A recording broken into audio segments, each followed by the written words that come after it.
For today's example, we're going to use an iPhone. I want you to go into the settings, bottom right corner, and then you're going to scroll down and go to camera.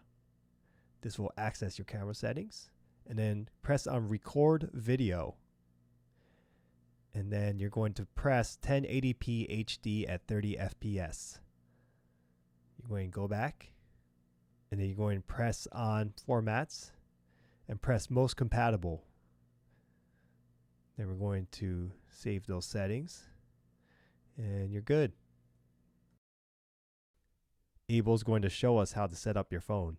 If you have a tripod, make sure to set it up a certain distance away from you so that it can visually capture your entire instrument, and far enough so that it's not too loud.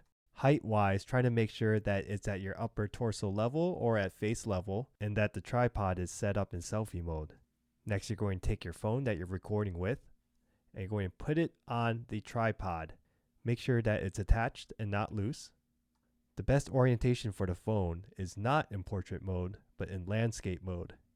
When you're setting down your tripod, try to make sure that the legs are spread out far enough so that the phone is not moving.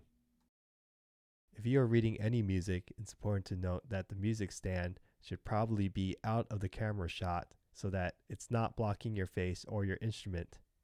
As a pro tip, try to make sure that your music is organized and taped beforehand so that when you're going from page to page, it's not creating any shuffling noises, and it makes it easy to just record straight through. Double check to make sure that the music stand is not really in the shot, which now allows us to take care of the lighting. Before you decide to go and buy some fancy lighting, it's best to just check around the house and see if you have any lamps that's able to point in certain directions. Make sure that the light is positioned behind and above the camera, and that the light is focused on you. It's really important to note that you need to experiment with all these different steps and double check by actually doing some film testing on your phone. As you can see here, Abel already has his laptop set up with headphones so that he can listen to a pre-recorded track like a click track while he's recording, and the audio would not bleed into the camera. Once you feel like everything is set up appropriately, now it's time to grab your instrument and get ready to record.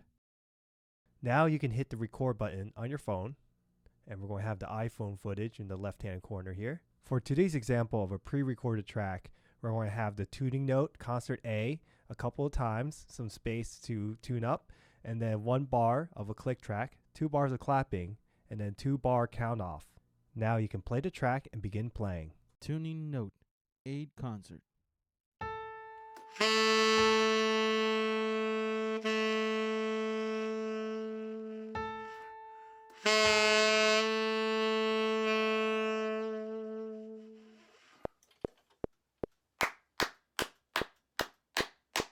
One, two, 1, 2, 3, 4.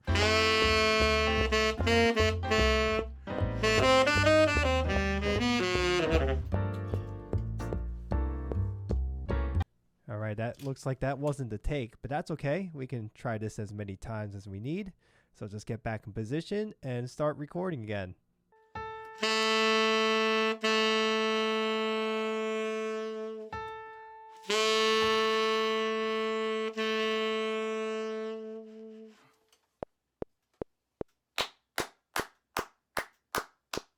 One, two, 1, 2, 3, 4.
once you're done with your track, just wait a couple of seconds before turning off the camera.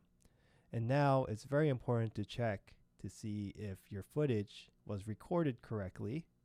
Make sure that you're listening for the audio as well, so that your instrument is not distorted and it's also not too soft. If you're happy with how the footage looks, go ahead and send that file right to whoever is editing your video. I think Abel's pretty happy with his. There's a million ways to send video files, but just for the iPhone purposes, you click on that left-hand corner icon, and then you can click on several things here. You could AirDrop, you could message it, you could mail it. As long as you find a way to send your video file from your phone, you're good to go. Thanks for watching today's video on how to record your instrument with a phone, produced today by Yardbird Entertainment. If you like what you see, please subscribe to our channel. Good luck recording.